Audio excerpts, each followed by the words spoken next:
सैयदना अबू हुरैरा रज़ियल्लाहु ताला अन्हु इस रिवायत को नकल फरमाते हैं, आका अलैहिस्सलाम इरशाद फरमाते हैं कि जब बंदा मोमिन की मौत का वक्त करीब आता है तो हुजूर इरशाद फरमाते हैं अतत मलाइकतुर रहमा, तो उसके पास रहमत वाले फरिश्ते आ जाते हैं और उनके हाथों में सफेद रंग का रेशमी लिबास होता है। आगे आका अलैहिस्सलाम इरशाद फरमाते हैं फयक़ूलूना उखरुजी रादियतम मर्दिया, ए रूह तू इस जिस्म से इस हाल से निकल कि अल्लाह तबारक व तआला तुझसे राजी है। चनाचा रूह मुश्क की तरह उस जिस्म से निकलती है। आका अलैहिस्सलाम इरशाद फरमाते हैं कि फरिश्ते फिर ताजीमन उस रूह को अपने हाथों में ले लेते हैं।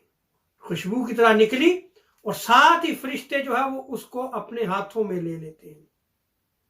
फिर आका अलैहिस्सलाम इरशाद फरमाते हैं कि उस रूह को लेकर फरिश्ते आसमानों की तरफ जाते हैं। जब आसमानों की तरफ जाते हैं तो आसमानों के दरवाजे उसके लिए खोल दिए जाते हैं, उसको वेलकम किया जाता है और वहां फरिश्ते ये कहते हैं कि देखें जमीन से कितनी खूबसूरत खुशबू आ रही है, ये बंदा मोमिन इस खुशबू को अपने साथ लेके आया है। आगे आका अलैहिस्सलाम फरमाते हैं फयातून बिही अरवाहुल मोमिनीन, फिर वहां पे अरवाह मोमिनीन आती हैं और उससे मुलाकात करती हैं।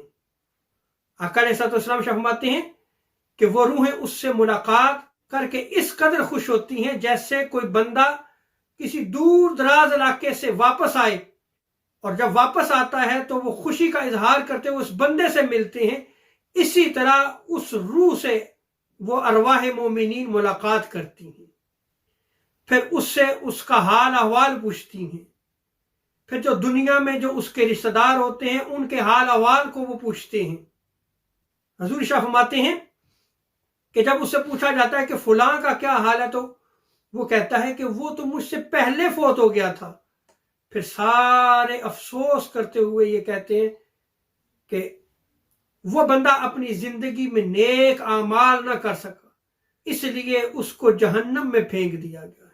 इस हदीस मुबारक में गौर करें और बंदे को अपनी जिंदगी पे गौर करना चाहिए कि अगर उसके नेक आमाल होंगे तो फिर उसकी मुलाकात भी वो मोमिनीन अरवा जो उससे पहले आलम बरज़ख में जा चुकी हैं वहां मौजूद होती हैं, उनसे उसकी मुलाकात होगी, वगरना उसकी मुलाकात नहीं हो सकेगी।